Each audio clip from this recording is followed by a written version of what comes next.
പ്രേമുള്ളവരെ, ഇന്ന് ഡ്യൂട്ടി കഴിഞ്ഞത് ഉപ്പാൻ്റെ പാടത്ത് പോയി വെണ്ട പറിച്ചു കൊണ്ടുവന്നു. ഇന്ന് കുറച്ച് സ്പെഷ്യൽ സാധനങ്ങളൊക്കെ ഉണ്ട്, ഞാൻ കാണിച്ചു തരാം.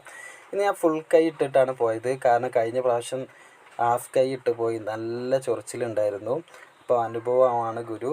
ഞാൻ ഫുൾ കൈയൊക്കെ ഇട്ട് പോയിട്ട് പറിച്ചു കൊണ്ടുവന്നതാണ്.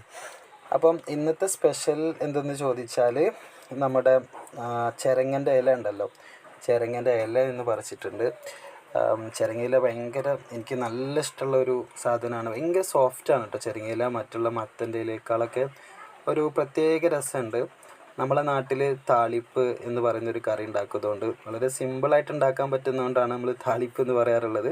അപ്പം അങ്ങനത്തെ ഒരു കറി ഇത് വെച്ചിട്ടുണ്ടാക്കും. ഇനി കുറച്ചധികം ഉണ്ട്, കാരണം കുറച്ച് ഇലകളുള്ളൂ നല്ലത്, ബാക്കിയൊക്കെ ഇങ്ങനെ ഈ പുയ്യൊക്കെ കുത്തുന്നുണ്ട്. അപ്പം ഏകദേശം എല്ലാം പറിച്ചെടുത്തതാണ്, കായ് ഉണ്ടാവുന്നില്ല. കുറച്ച് നമുക്ക് എടുത്തിട്ട് ബാക്കി അയൽവാസികൾക്കൊക്കെ കൊടുക്കും. അത്യാവശ്യം ഇത്രത്തോളം ചിരങ്ങൻ്റെ ഇല കിട്ടിയിട്ടുണ്ട്. വെണ്ട ഇത്രയും കിട്ടിയിട്ടുണ്ട് കേട്ടോ. വെണ്ട പ്രാവശ്യം കുറച്ച് കിട്ടിയിട്ട് ഇന്നലത്തേക്കാളും മിഞ്ഞാന്നത്തേക്കാളും അത്യാവശ്യം കുറച്ചും കൂടെ കൂടുതൽ കിട്ടിയിട്ടുണ്ട്. നല്ല വെണ്ടയാണ്, മൂപ്പ് കുറവുള്ള നല്ല കുറച്ച് വെണ്ടകൾ കിട്ടിയിട്ടുണ്ട്. അപ്പോൾ എല്ലാ ആളുകളും ഒഴിവുള്ള സ്ഥലങ്ങളിലൊക്കെ കൃഷി ചെയ്യാം കേട്ടോ. ഇത്രയേ ഉള്ളൂ.